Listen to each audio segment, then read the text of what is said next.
Okay guys, this is going to be my intro for most of my videos. I really don't care about my face being on the internet. This is my Zoids legacy. Well, you can see it right there. I'm looking at my screen to make sure it looks correctly. This is my official one right here. Sorry about that. This is my Game Boy Advance SP. It's got magnifying lens on it and the wings, but for the most part it still works. This is my proof that this game officially works because I will be recording on emulator. And as you know, if you have the official thing with you, right, like I do right here, then the emulator is legal in its own respect. I don't really understand the full rules. But what I do understand is that if I have the real thing, I'm trying to get the glare out. There we go. Resume game. Oh, yep, that's the right one. It works. Okay, so this is going to be my intro vid for most of them to prove, yes, my Zoids Legacy playthrough is legit. I just can't record it on webcam like this because that's just dumb. So I'll be recording on emulator. Oh, my battery's almost dead anyway. But I do have that. I have my charger in this box here. And yes, this is going to be my intro vid to prove to you that yes, I do have it. I'm just recording on emulator for convenience. Aha! Charger right there. Game Boy Advance. Right there. SP. So that's my charger to prove that that works as well. If you want actually proof that that works, then you're really starting to get picky. But for the most part, yeah. It's mostly just to prove that yes, that does work. I'm just recording an emulator for convenience for the Let's Play. Sorry, I was looking at my actual screen rather than the camera. Still used to this, but that's mostly how that's going to work. So let's hope this short intro is short enough to use the YouTube editor to put that in front of. Hello everyone, and welcome to my first episode of my Zoids Legacy, hopefully Let's Play. I'll see how this kind of goes along, and see whether it's worth continuing. Now, if I can get it to work, then I will have an intro video showing you why I am filming on emulator. That little thing in the corner of the screen is my tweet deck. You do not need to see that. Basically, if it doesn't show as an intro to every video, then I have proven that I have the official version, I have the SP, I have the charger for the SP, I have an official version of the game that works, so this is technically legal, because the emulator itself is not illegal, I have the console to play it on, and I have the game. That I bought new from a store, by the way, so it's not like I bought some pre-owned thing, so you can't do that rule either. The only reason I'm doing this on emulator is because I'm pretty sure you don't want to see a webcam version Let's Play. That's it. That, and every now and then I might need to use save states just because I think that the saving with the emulator is a bit buggy, but other than that, the only reason I'm using emulator is strictly for recording reasons. If you want me to do the webcam version, then fine. But I highly doubt it. So, start game. Oh, by the way, the reason I'm not playing any sound is because, you know, YouTube's copyright claiming. I'm not sure on this particular version or not. I don't want to run that risk. And sadly, since this is a Game Boy game, I can't turn music off separately. So I had no choice but to mute it entirely. I just don't want to take that chance. Especially given that I don't exactly have a powerful lawyer yet. If you have a powerful enough lawyer, even YouTube can't stop you in case the company starts going completely insane because, well, frankly, Nintendo Japan anyway, is not very friendly towards YouTube in general. And who knows when they might start to claim everything on their console instead of just their first-party games. I just don't want to take that risk. Also, this is known as Zoids Saga 2 in Japan. So, in case when you look up this game you find Zoids Saga 2, that's what this is. This is the American version. This is the only version that I know of that actually got ported into the English language. Unfortunately, Zoids just isn't popular enough for them to port that many of their games from Japan to here. That's just how it is. And this is basically the introduction tutorial thing. After I talk to the townspeople, get the introductory missions, etc., etc., I'll need to go into the bar to get something called the deck command. Those are one-time use per battle, so I can use them once a battle. Oh, if I can hit the start button. commands. These are where I can get them. I can store up to 10 of them. I can use each one of those 10 once per battle. At the end game, there is a deck command called Strategy Meet. See, here's Supplier. This doubles my money, but only on the turn that I end the battle. And it's kind of like in Pokemon, basically, where this game itself is actually quite a bit like Pokemon, turn-based strategy, but, you know, it's kind of mechanized rather than evolution-based, etc. Your Zoids, my only Zoid right now, I'm not sure if it's Zoids, even if it's singular or not. Let's see here, TP, bingo, TP. This is your Zoids training level. You gain 1 every time you complete a battle, and of course it doesn't die in the battle. Naturally, just like in Pokemon, if all your guys die, you lose the battle. If you kill all of theirs, then you win. You can get up to 200 on this. Sorry if I breathe through my nose like that. I tend to do that. Basically, you can get up to 200 on this, and this increases your stats every time. Combine that with the pilot, and that is how. This is your Zoid's pilot level. If the pilot is below the level, your ability actually goes below their standard, which of course is affected by the TP. This is how much armor they can equip, like armaments, weapons, etc. This size is important because if you have an XL, which is like Deathsaur, Ultrasaurus, the really big ones, then you can only equip these small Zoids on either side of it. Now, as I've shown you in your team command here, the XLs can only go in the middle, and you can only put smalls on each side. I don't play with XLs because, frankly, the Berserk Furies are kind of the best Zoid in the game. Especially when you can equip them with the gravity gun, which does 999 damage default per shot. And if you get some dude with multi-shot, then yeah, you can obliterate just about anything. Because then you can use their particle beam at the same time, and yeah, nothing kind of survives when you're facing 6 of them. But back to the mission. Basically, we are in a space-time warp. Would you hold still? Yeah, have them repaired at the Zoids Institute. It's kind of like the Pokemon Center. Talk to the guy, then exit, and your Zoids will be auto-repaired. You can upgrade them here, you can customize their colors even. Yeah. Those are all the default colors. You can improve their defense by 5 per level. You can increase that 5 times. Generator output is their generated energy points per turn, or GEP.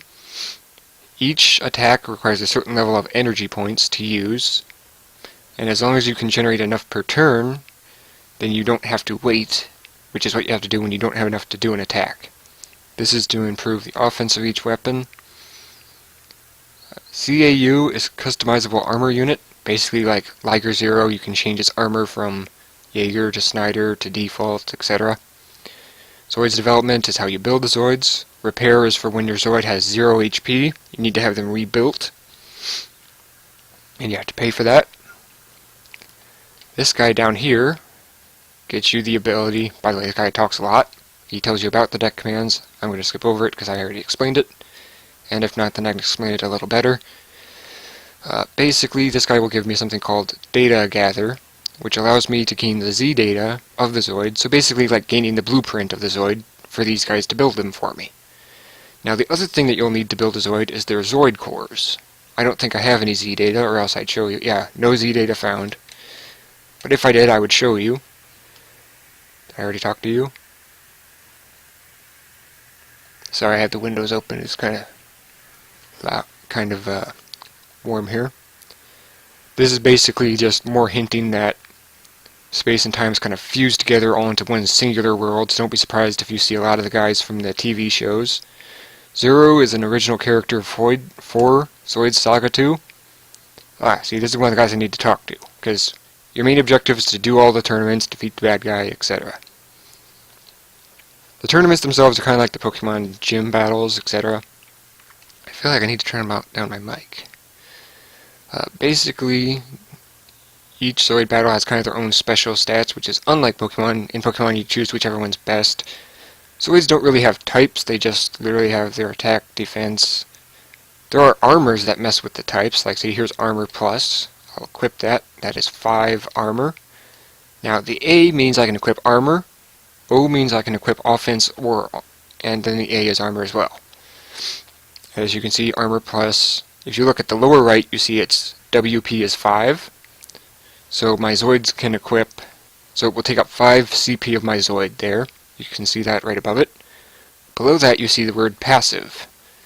That means that I do not have to activate it in battle. It activates on its own, and it is permanently turned on. It takes no energy points to use.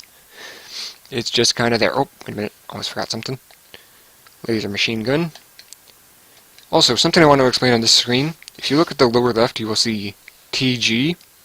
That is the range of the target. As you can see, it says 1-1N. N means that it will hit 2 targets. Here, I will have to show you on this screen. It will hit 2 targets. It will hit the center target and 1 target on either side that you can choose in battle. 1-1 means it can only hit the front row enemies, and only if the weapon is equipped to a Zoid in the front row. I will show you this more in battle, but basically that's how this weapon works. It is very short range. It takes 4 energy points to use. Its HR is its accuracy, 93%. AT is attack power. The special thing about this weapon is its ATR is laser, so if you have anti-laser armor, then this will do not nearly as much. It is an anti-air weapon. You can get these, they're more common later on in the game, but for right now they're going to be extremely important. Because the first boss is, of course, a flying Zoid, which gets plus 30% evasion rate at all times if you are not using an anti-air weapon.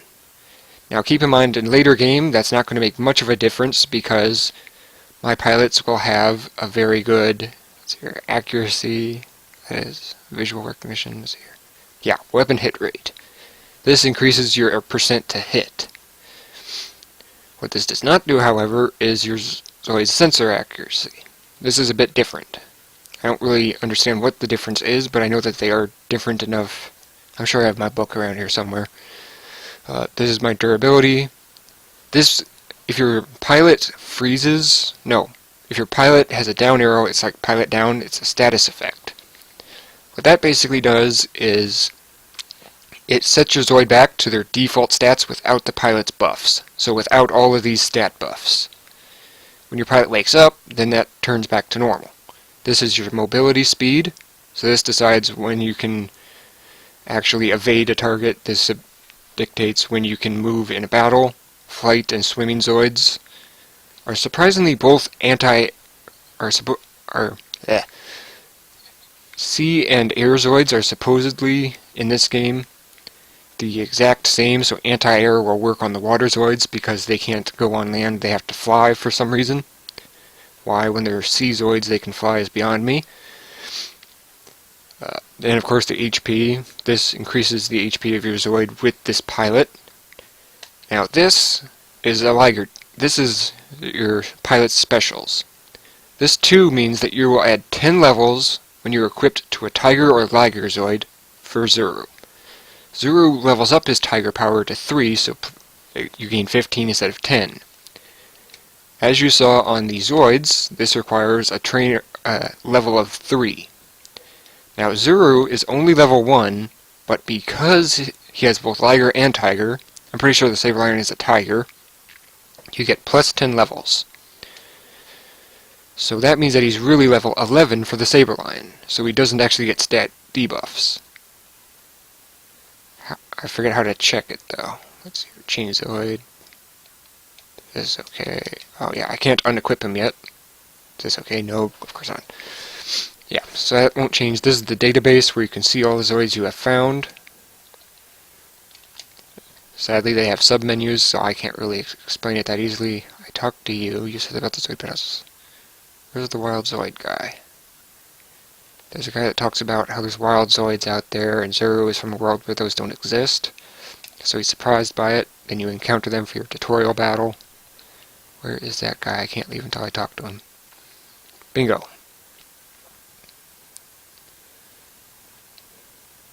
Yeah, and I already showed you team formation. You can have up to 6 in one battle.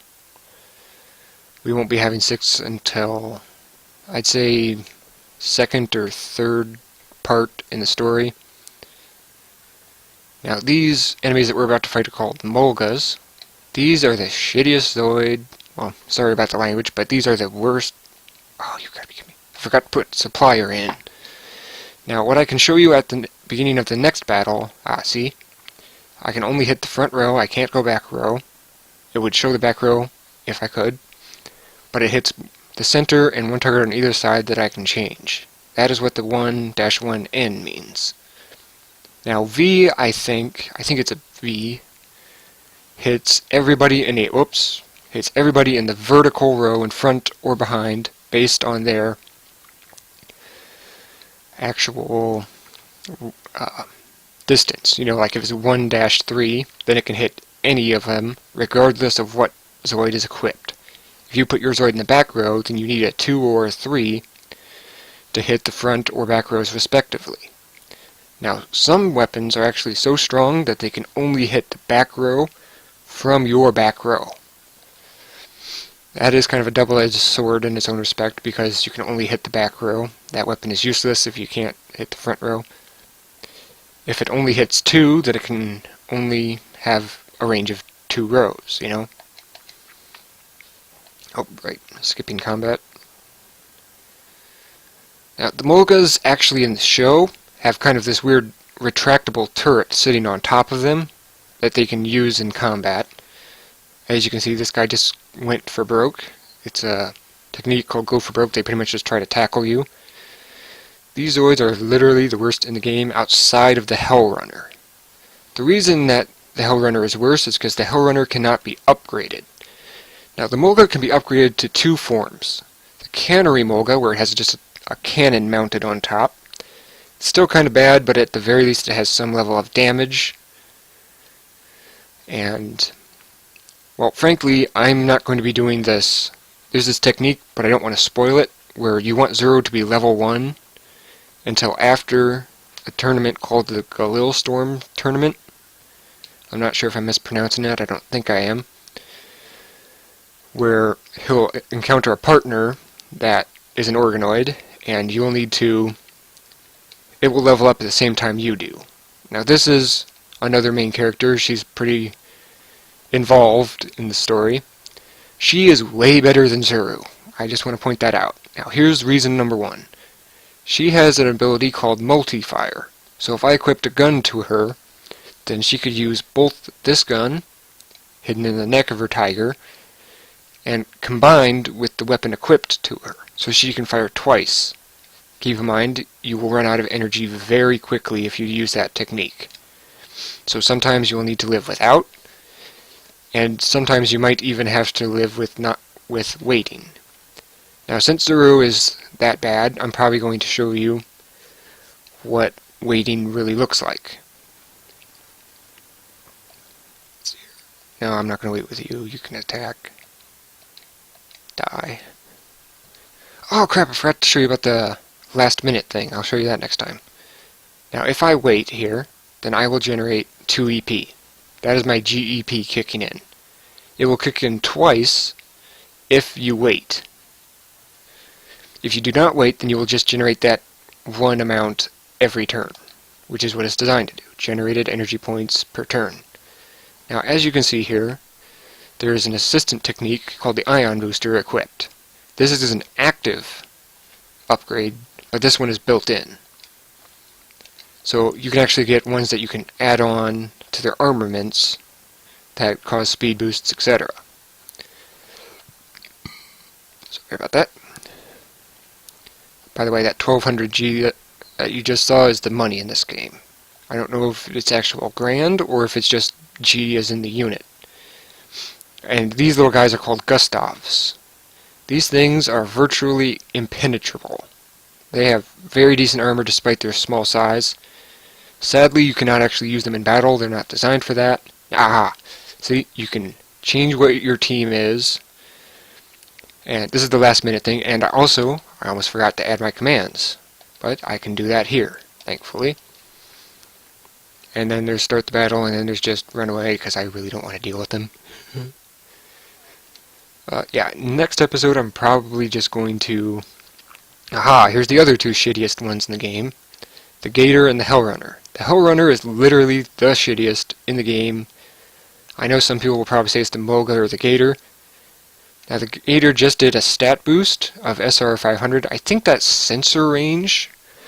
I don't know, I forget, but yeah, basically that increases either their accuracy or their attack power. I can't remember. The Hellrunner does not upgrade, and the Molga does, into both the Cannery Molga, where it has a giant cannon mounted on its back, or this unique Molga called the Dark Poison. What that does is it adds a very short-range missile pod on its back that does quite a lot of damage, and its Go for Broke is now even more powerful because it has spikes, so that will do more damage, but it no longer has its Vulcans. At the point in the game where you get it, it still might as well be a Molga, but at the same time, it is still better than the Molga, so technically, the Molga is better if you actually want to upgrade it, but in the end, it really isn't. The reason that the Hellrunner is shittier is because it just can't do anything. I think it does have a built-in speed boost, though. I have to look that up. Now, see, I'm going to use Data Gather, because my supplier failed. Oh, by the way, this is the Highway Claw. This is his worst attack, but it doesn't use any energy at all, and it has his highest accuracy. The Laser Machine Gun is an added-on armament. You will see me use his other techniques later on, but as of right now, he's just not high enough level to have the accuracy to bother. Aha! I got his Zoid Core Zeniba. If you watch the show, then the Zeniba Empire came before the Gylos Empire, which is the current Empire versus the Republic, etc., etc. They are actually one of the main enemies in the game, which is the survivors of Zenibas. See, Molga. Base Zoid, not applicable. That means that you do not need a previous Zoid to build it with. Basically, if I had a Dark Poison or a Cannery Molga, I would need to build the Molga first. There's no shortcutting that. It also needs a Zoid Core ZN, which is Zeniba's, which I have right here. As you can see, I can also build it with an Iron Kong or a Zaberfang Old. That is the Zeniba's Zaberfang, which got upgraded to the normal Zaberfang, which in the show I think are called Saberfang, not Zaberfang. Probably just a whole bunch of translation issues, etc. You'll see those pretty consistently in the show. Well, sorry, in here versus the show. Now this is Llama Town, the first tournament. This is kind of the tutorial tournament, but they're still kind of... I should pull up my guide to make sure I'm not missing any deck commands, because if there's one thing I hate, it's missing this one deck command on the second continent. This is a waitress, by the way. Oh, this guy here is a warrior. He will be important soon when I talk to the... This is the bartender. Blah, blah, blah, blah, blah. Battles keep our economy running, blah. This mug symbol means the bar. You can normally find some good information, etc. there. This is the item shop for healing items. This is the weapon shop. I think there's a small laser in here. Aha! I've never understood the point of why these are in here. When I was younger, I used to think that, oh, this must be some sort of multiplayer, this or that. Nope. It's just there. The multiplayer can be found in the options menu on the main menu screen. I like this guy. He looks like he's leaning on the table, but he really isn't. Twin laser. Ah, you see? This one has a 1 to 3 vertical. Now, I can't remember if it hits the row or the column, but I do know that, as you can see, it has 1 to 3 range. So it doesn't matter whether it's in the front or back row to use it. It is a laser, but it takes 4 energy per turn to use. I would personally probably use the anti-air laser because, as you can see, 1 to 3V. Ooh, Vulcan. Vulcans are not very good, but sometimes you can get ones like this one, the anti-air Gatling. Might as well be a Vulcan. I've never understood the difference. Now, this is just the missiles. These are normal homing. but you can get anti-air homing. Ooh, this might be actually good for him. And by him I mean Zero. Yes, I will buy that. That will be very useful. Is there anything I really want? No, because Juno has higher accuracy. Juno is that green-haired woman in the red tiger. Da-da-da-da-da. Where is the small laser? Oh, it already picked it up. Derp. Derp, derp, derp. I wonder if the item shop has anything. Item shop. Aha! Reaction unit is a teleport to a nearest town function. Here, I'll show you. Oh, this is a recover from freeze unit. Never mind. If your Zoid freezes, then that pretty much means that it can't take any actions until it unfreezes. That guy was moving very quickly. This guy is the Judge Man. He may not look like it from the fact that he is a sprite in a Game Boy Advance game, but he's actually kind of cool looking. Now, what I don't understand right here is a continuity error. Let's see here. Aha! You must follow various regulations to stay in the battles. For each Zoid battle, up to 2 Zoids are allowed. That means that you should, in theory, be able to use 1 Zoid in battle because it says up to. Zero here assumes, for some reason, that you have to have 2 Zoids, which the Judge Man is implying as well. But actually, they have that continuity error. I've never understood that. Oh, wait. I needed to talk to every warrior, I think. Yeah, see, this guy's like, sorry, too late. I can't remember if it's only after I exit Zoid Institute, or if I have to, I have to talk to every Zoid warrior I can find first. Then when I exit from the Zoids Institute, after I've done that, the Juno will spawn and she will join your party for real, rather than that whole disappearing act. Where are the other warriors? Bingo. They're in a different league. I wonder if he means that in a I am too good for this, or they are too good for me meaning.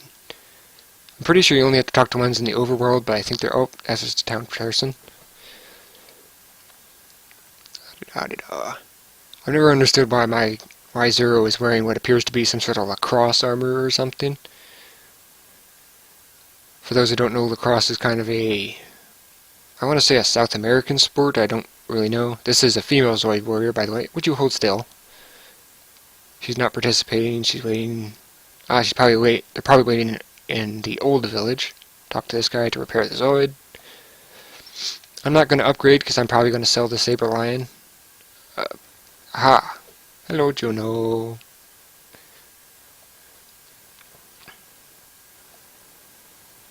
Oh my god, Zora's got a crush. Ooh. Seriously though, he kind of acts like he has a crush on her the entire game, and it gets really annoying to all the other characters. Juno is... Well, I'm not going to spoil it. She's about to say it. Oh my god, it's a shiny! What the hell? I see.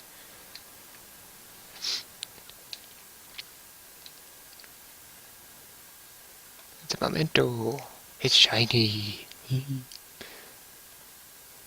I don't understand if it just glinted, or if it's actually some sort of like superpower that just activated. What I just said will make more sense later on. I think Juno has an actual dot in her head. I think that whole red combined with the white on her head is because it's shining. I think it must be some sort of jewel or something. The one thing that I hate is these awkward silences. So I'm going to be trying to fill it with random stuff without trying to give away spoilers, and without reading it aloud. I absolutely hate doing that. There's one thing I hate, is having the voice in my head interrupted with a voice that I don't imagine the character with. Everybody in this game has yellow teeth. I just noticed that, again. Zero here is now inviting her to join the battles. Oh, also, it will always be named the name of your main character. Team, character name. I always go with default character name because I really don't care. Gun Tiger! I actually might swap their Zoids, now that I think about it. No. Nope, bad idea, because Juno has multi-fire. Now, Juno just said, add me to your combination. The reason I am separating them is because sometimes there's a weapon that can hit center and one side, but those weapons cannot hit the entire front row at once. There are others that will, but others that won't. Now, I'm going to equip the Gun Tiger with the small laser, and I'm going to equip Zuru with the radar, because he needs it more than she does. Does this radar affect all? No, it only affects the self. Okay, that makes more sense. There are some radars where you can target your other friendlies. Gun Tiger. Now, this down here, oh, can't reach it, is important. Oh, see? Multi-fire. She's good with particle guns and evading fire. So if people are firing at her, she has a higher chance of evading it. Now, I am actually going to change this to manual. I had the start button to get to this. If I really wanted to just screw myself, I'd choose random, but I prefer having balanced stats versus this mess. Look at this. Her durability is 0, so if she gets hit by anything that will freeze her or pilot down her, this will kick in almost 100% of the time, and I don't want to deal with that. So I will naturally buff these stats first. You get a total of 10 per level up, so I can level this up to 10% rather than 0%, but I can't raise it up to 20 without 2 levels. This is her level, her EXP, the next level. They don't reset the EXP to 0 ever, so this just scales, you know. And then, of course, you can see that ORGD, that is Organoid. Zuru can get an Organoid, plus Van and Raven, and Reese, all from the Chaotic Century and Guardian Force era Zoids. Let's see here, do I have an extra armor for you? No, I don't. Nope, don't care. The commands, right. Friendship. Friendship heals half the HP of every Zoid on your side of the field. Conservation. Yeah, recover all the energy points of the Zoid you select with no action. So basically all your Zoids wait for one turn, but one of your Zoids will completely recover their maximum energy points. Uh-oh. Okay, there we go. This might be a good time to end it anyway, because I forgot how long I've been recording for. Sorry if this episode is above or below around 30-minute area. I'm going to try to keep these to 30 minutes. Actually, now that I think about it, yeah, I think what my next episode is going to be is the challenge modes. You can get unlocks and such. So I think that's going to be the next episode. I'll see you guys next time.